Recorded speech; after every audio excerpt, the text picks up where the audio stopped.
Sir, ദീപയെ police കസ്റ്റഡിയിൽ വിടുമോ അതോ നമുക്ക് കൊണ്ടുവരാൻ സാധിക്കുമോ? ഒന്നും പറയാറായിട്ടില്ല. അപ്പോൾ അതൊക്കെ മജിസ്ട്രേറ്റിന് വിവേചനാധികാരം പോലെ ഇരിക്കും. ഒഫൻസിന്റെ ഗ്രാവിറ്റി വെച്ച് നോക്കുമ്പോൾ ബെയിൽ കിട്ടാൻ ബുദ്ധിമുട്ടാണെന്ന് തോന്നുന്നു.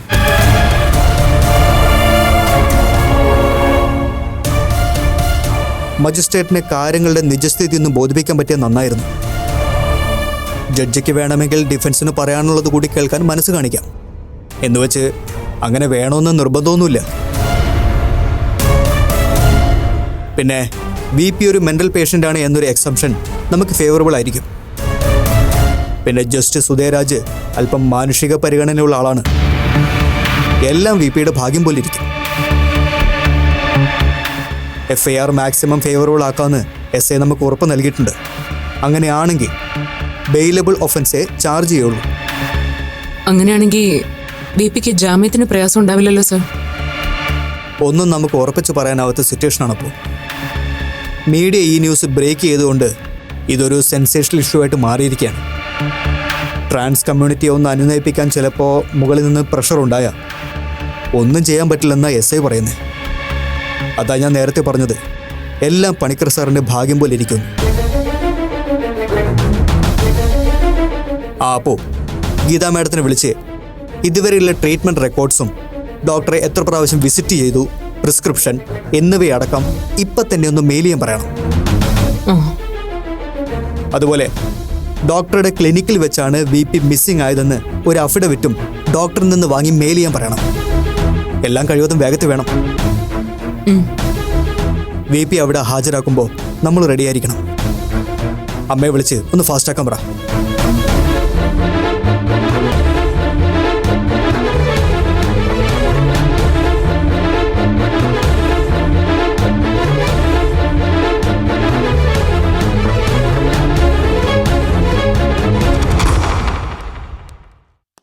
സാറൊന്ന് എഴുന്നേറ്റേ.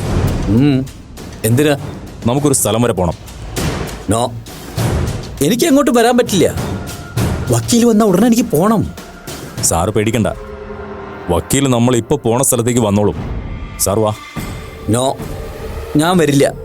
ദേ, സാറിങ്ങനെ വാശി പിടിച്ചാൽ നമ്മുടെ രണ്ടുപേരുടെ സമയമാണ് നഷ്ടമാവുന്നത്.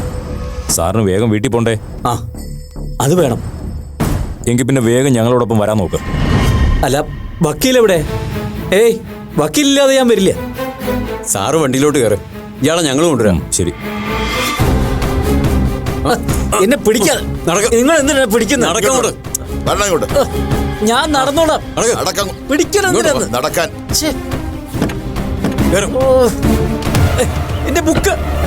എന്റെ ബുക്ക് താഴെ പോയി.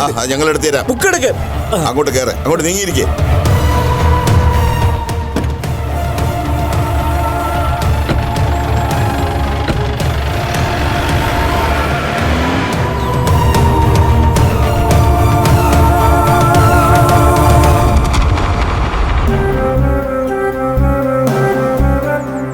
സമയം 4 മണി കഴിഞ്ഞല്ലോ.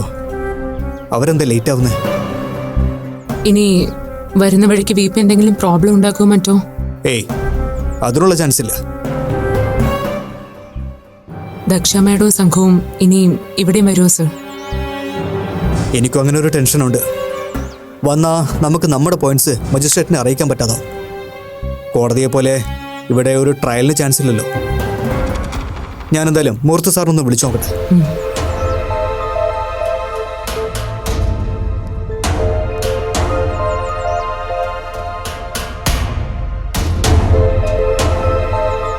ഹലോ സാർ, 4 മണിയായതുകൊണ്ട് വിളിച്ചു എന്നേ ഉള്ളൂ. ആ, ഞങ്ങളിവിടെ വെയിറ്റ് ചെയ്യുന്നുണ്ട് സാർ. ആ, ശരി സാർ.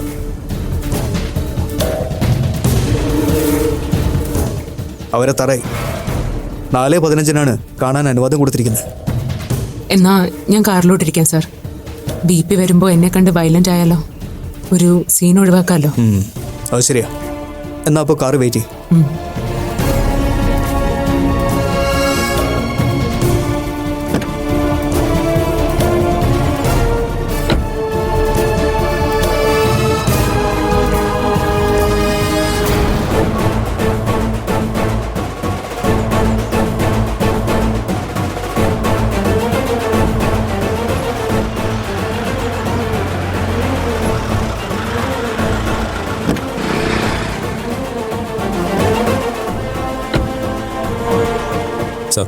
ഒന്ന് വരൂ. അല്ല, ഇത് രണ്ടേ ഉള്ളൂ. എന്റെ ഒരു പുസ്തകം കൂടി കാണാനുണ്ട്. എവിടെ? മിണ്ടരുത്, ഇവിടെ ബേളം വയ്ക്കാൻ എന്റെ പാടില്ല. ഒരു പുസ്തകം കൂടി കാണാനുണ്ടെന്നേ. അതങ്ങോട്ട് കൊടുക്കും. എനിക്ക് തോന്നുന്നത് അപ്പു കൂടെ ഉണ്ടെങ്കിൽ മജിസ്ട്രേറ്റിന് മുന്നിൽ ഹാജരാകുന്നത് കൊണ്ട് കുഴപ്പമില്ലെന്ന് തോന്നുന്നു. അപ്പോൾ കാര്യങ്ങൾ കുറച്ചുകൂടി ഒന്ന് ക്ലിയർ ആവുമല്ലോ. ആദ്യം കൂടിക്കാഴ്ചക്ക് അദ്ദേഹം തയ്യാറാവുമെന്ന് അറിയട്ടെ, എന്നിട്ട് ആലോചിക്കാം. അത് മാത്രമല്ല സാർ, അപ്പുവിനെ ഹാജരാക്കിയ BP കൂടുതൽ വയലന്റ് ആവാൻ ചാൻസ് ഉണ്ട്. നന്ദൻ, എന്നെ അവിടെ തനിച്ചാക്കിയിട്ട് നിങ്ങളിത് എങ്ങോട്ടാ പോയത്? എന്നെ ഇവര് അവിടെ വെച്ച് വല്ലാതെ ടോർച്ചർ ചെയ്തു. എന്റെ പുസ്തകങ്ങളൊക്കെ നശിപ്പിച്ചു. ഇനി ഞാൻ ഇതൊക്കെ വെച്ച് എങ്ങനെയാ ആതിരെ പഠിപ്പിക്കുന്നത്? അത് സാരമില്ല സാർ, നമുക്ക് വേറെ പുതിയത് വാങ്ങാം. നോനോ, അതങ്ങനെ പുതിയ വാങ്ങാൻ കിട്ടുന്നല്ല. പുതിയ ഡിഷ് ഇറങ്ങുന്നില്ല. സാരമില്ല, നമുക്ക് വേറെ സംഘടിപ്പിക്കാം. ഇതെന്തിനാ എപ്പോഴും ഇവരെ എന്റെ കൂടെ വിടുന്നത്? മിസ്റ്റർ നന്ദൻ പറഞ്ഞിട്ടാണോ ഇവരെന്നെ പിന്തുടരുന്നത്? ഈ ബുക്സിന്റെ കാശ് സെറ്റിൽ ചെയ്യാൻ ഞാൻ അപ്പോഴേ പറഞ്ഞതല്ലേ. അതൊക്കെ ചെയ്തിട്ടുണ്ട് സാർ. പിന്നെന്താ, നമുക്ക് വീട്ടിൽ പോയാല്? നമ്മളെന്തിനാ ഇവിടെ? സാറിന്ന് പുറത്തു പോയപ്പോൾ ഒരു ബുക്ക് സ്റ്റോളിലെ സ്ത്രീയുമായി വഴക്കുണ്ടാക്കിയില്ലേ? ആര് വഴക്കുണ്ടാക്കി? ഞാനോ? ഏയ് നോനോ, ഞാൻ അങ്ങനെ ആരുമായിട്ട് തല്ലുപിടിക്കാത്ത ഒരാളാണെന്ന് നന്ദൻ അറിയില്ലേ? അതറിയാം, പക്ഷെ ഇന്ന് അങ്ങനെ ഒരു സംഭവം ഉണ്ടായി സാർ. അതിന്റെ പേരിൽ സാറിനെതിരെ ഒരു കേസുണ്ട്. കേസോ? എന്റെ പേരിലോ? ആ അതെ, അതിനുവേണ്ടി ജഡ്ജിയെ കാണാൻ വന്നിരിക്കുക ഇവിടെ. അയ്യോ, ജഡ്ജിയോ? വരൂ, സാർ റെഡിയാണ്. ആ ഫയലിംഗ് തരൂ. വരണം, വരൂ. ഞാനോ? വരാൻ. നന്ദൻ എന്നെ കൊണ്ടുവന്നു.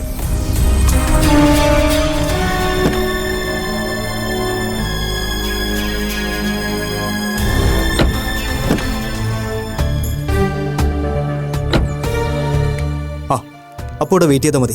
ജഡ്ജി കാണാൻ സമ്മതിക്കുകയാണെങ്കിൽ ഞാൻ റിങ് തരാം. അപ്പോൾ വന്നാൽ മതി. ശരി സാർ. സാർ, BPക്ക് ബെയില് കിട്ടില്ലേ സാർ? പ്രാർത്ഥിക്ക്.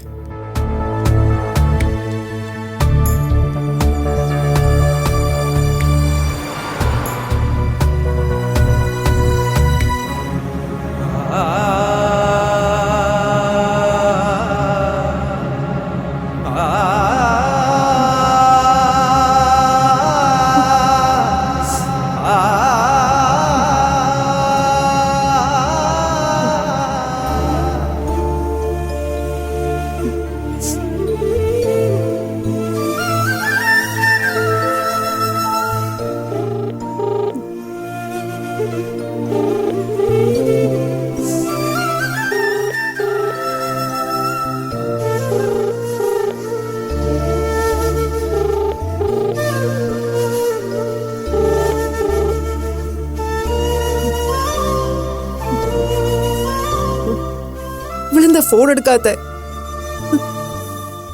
ഈശ്വര, ഈ VPക്ക് വല്ലതും. എന്തായി സാർ, BPക്ക് ബെയില് കിട്ടിയോ? കിട്ടിയെന്നും പറയാം, കിട്ടിയില്ലെന്നും പറയാം.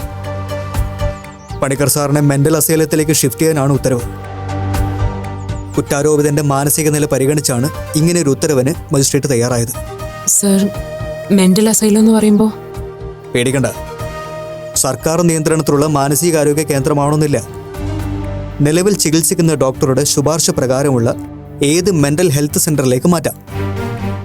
ഇവിടെ ഇപ്പോൾ നമ്മുടെ ഡോക്ടറിൻ്റെ തന്നെ മെന്റൽ ഹെൽത്ത് സെന്ററിലേക്കാണ് മാറ്റുന്നത്. അങ്ങനെ ഒരു ഇളവ് കിട്ടിയത് ഉപകാരമായി.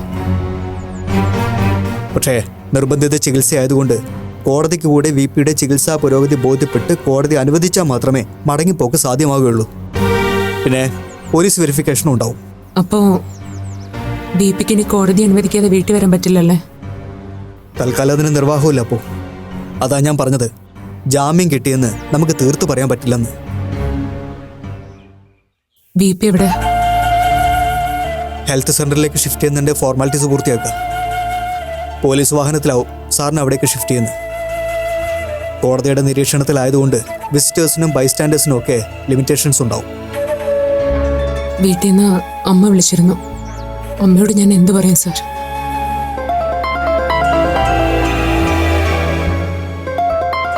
വീണ്ടും അമ്മ. എനിക്കിത് ഒറ്റയ്ക്ക് അമ്മയോട് ഷെയർ ചെയ്യാൻ പറ്റില്ല സർ. അപ്പോൾ വിഷമിക്കണ്ട, ഞാൻ കൂടെ വരാം. എന്തായാലും നമുക്കിത് ഫേസ് ചെയ്തല്ലേ പറ്റൂ. ഹലോ അമ്മ, ഞങ്ങളിപ്പോൾ എത്തും. സാറുണ്ട്. ശരി. നിങ്ങൾ എന്തിനാ ഈ കുട്ടികളെ പോലെ പിടിച്ചിരിക്കുന്നു? എന്നെ വിടുന്നേ, എനിക്ക് വീട്ടിൽ പോണം. എന്റെ ഭാര്യ തനിച്ചാണ് അവിടെ, എനിക്ക് പോണം. സാറുവാ, ഞങ്ങൾ കൊണ്ടാക്കാം വീട്ടിൽ. ശ്ശേ, നിങ്ങൾ ആരും വരണ്ട, ഞാൻ തനിച്ച് പോയിക്കോളാം. വിട് ആ, എന്നെ ഗോപാ. വിടാൻ. ഗോപനോ അവരെന്തിനാ? ശ്ശേ, വീണ്ടും ഇയാളെ വണ്ടിയിലോട്ട് കയറ്റും. സാർ ആ വരണം സാർ വരണം. നന്ദൻ നന്ദൻ ദേ ഇവര് അയാളെന്താ ഇവിടെ?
ആന്റി കരയല്ലേ? അപ്പവും നന്ദേട്ടനും അങ്കിളിന്റെ അടുത്തുണ്ടല്ലോ, അവരെന്തെങ്കിലും ചെയ്യാതിരിക്കില്ല. ഇല്ല മോളെ, ഇനി അവർക്കും ഒന്നും ചെയ്യാൻ കഴിയില്ലെന്ന് തോന്നുന്നു. അതല്ലേ ഞാൻ വിളിച്ചിട്ട് അപ്പവും നന്ദനും ഒന്നും ഫോൺ എടുക്കാത്തത്. എന്റെ ഒരു ശ്രദ്ധക്കുറവ് കാരണം നീ പിന്നെ എന്തൊക്കെ അനുഭവിക്കേണ്ടി വരും. അങ്ങനെയൊന്നും സംഭവിക്കില്ല ആന്റി. നന്ദേട്ടനാ വന്നതെന്ന് തോന്നുന്നു.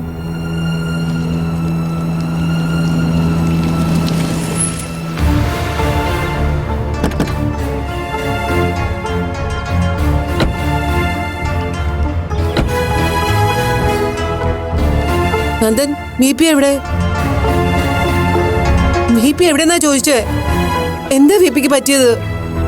അപ്പൊ നീയെങ്കിലും ഒന്ന് പറ. മാഡം, ഇങ്ങനെ പരിഭ്രമിക്കാനും മാത്രം ഒന്നും സംഭവിച്ചിട്ടില്ല. വി പി ഇപ്പോഴും സേഫാണ്. പിന്നെന്താ വിപി നിങ്ങളോട് വരാത്തത്? എന്താ നന്ദൻ, വിപിക്ക് ജാമ്യം കിട്ടിയില്ലേ? വി പിയെ മെന്റൽ അസൈലത്തിലേക്ക് ഷിഫ്റ്റ് ചെയ്യാനാണ് മജിസ്ട്രേറ്റ് റെഫർ ചെയ്തിരിക്കുന്നത്. ഇപ്പൊ ചികിത്സിക്കുന്ന ഡോക്ടറുടെ നിർദ്ദേശപ്രകാരം ചികിത്സ തുടരാമെന്നും ഉത്തരവിൽ പറയുന്നുണ്ട്. അപ്പോ വിപിക്ക് ഇനി വീട്ടിൽ വരാൻ പറ്റില്ലേ? ഇനി കോടതിയിൽ ഹാജരാക്കുന്ന അന്ന് ഡോക്ടറും കൺസേൺഡ് പോലീസ് ഓഫീസേഴ്സും അടങ്ങുന്ന ഒരു സമിതിയുടെ റിപ്പോർട്ടിന്റെ അടിസ്ഥാനത്തിലാവും വി പിയെ വീട്ടിലേക്ക് അയക്കുന്നത്.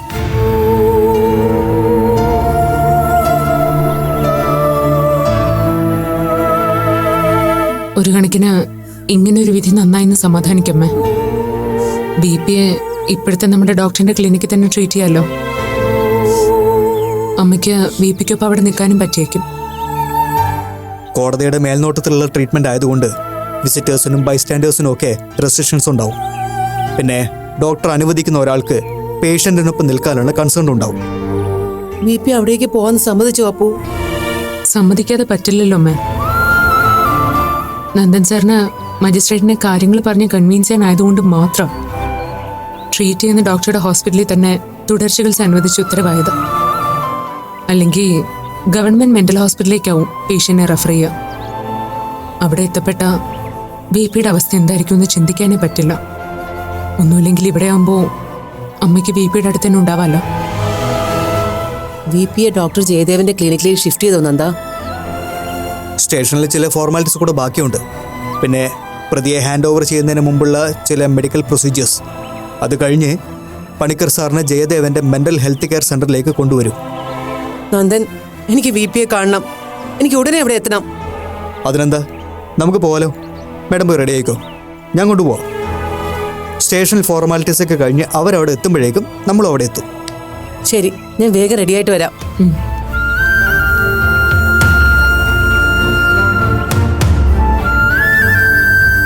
എന്താ, നിങ്ങൾ വരുന്നുണ്ടോ കൂടെ? ഇല്ല സർ. വന്നാലും BP കാണാൻ പറ്റില്ലല്ലോ. ഇനിയിപ്പോൾ അഥവാ പറ്റിയാലും BP എന്നെ കാണുന്നത് ഇഷ്ടമല്ല താനും. സാറും അമ്മയും കൂടി പോയാൽ മതി.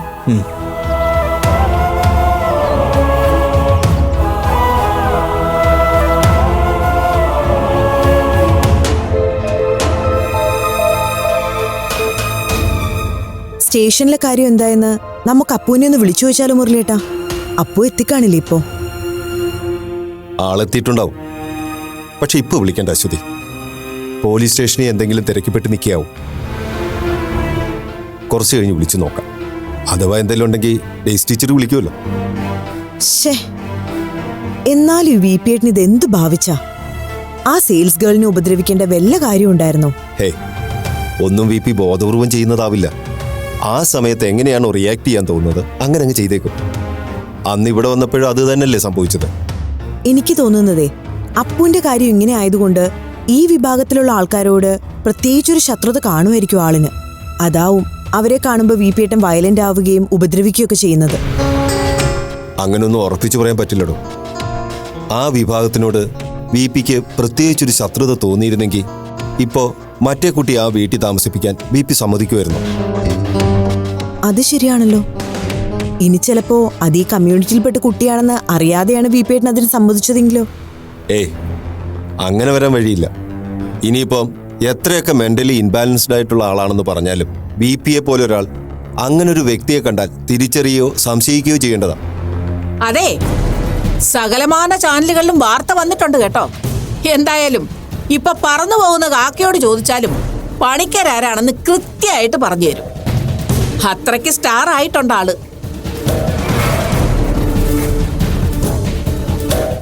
അല്ലേ, മനുഷ്യന് ഭ്രാന്ത് പിടിച്ചാ ചങ്ങലക്കിടാം. പക്ഷെ ചങ്ങലയ്ക്ക് ഭ്രാന്ത് പിടിച്ചാ പിന്നെ എന്തോ ചെയ്യും? അതുപോലെയാ ഇപ്പൊ പണിക്കരുടെ കാര്യം.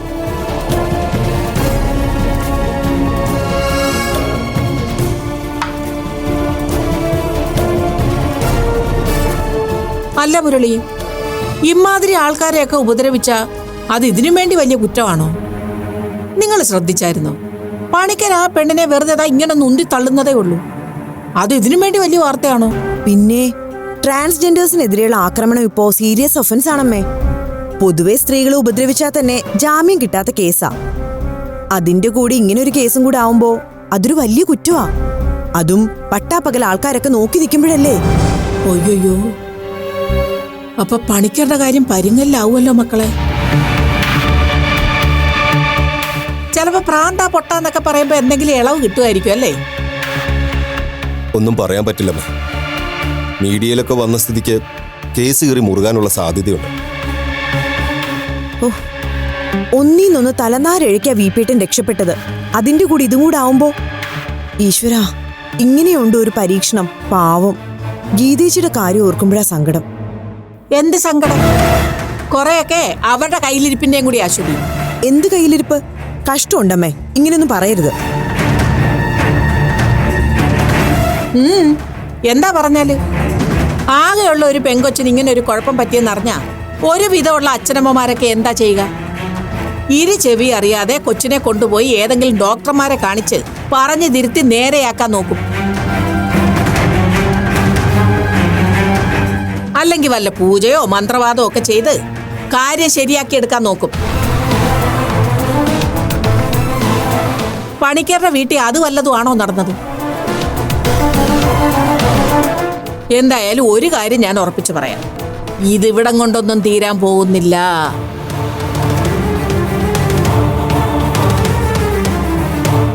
പണിക്കരുടെ കാലനായിട്ടാ ആ അപ്പു എന്ന് പറഞ്ഞ സാധനം വന്ന് പിറന്നിരിക്കുന്നത്. ഒന്നുകിൽ ജയില്, അല്ലെങ്കിൽ വല്ല പടുമരണം. അതായിരിക്കും അങ്ങേരുടെ ഗതി.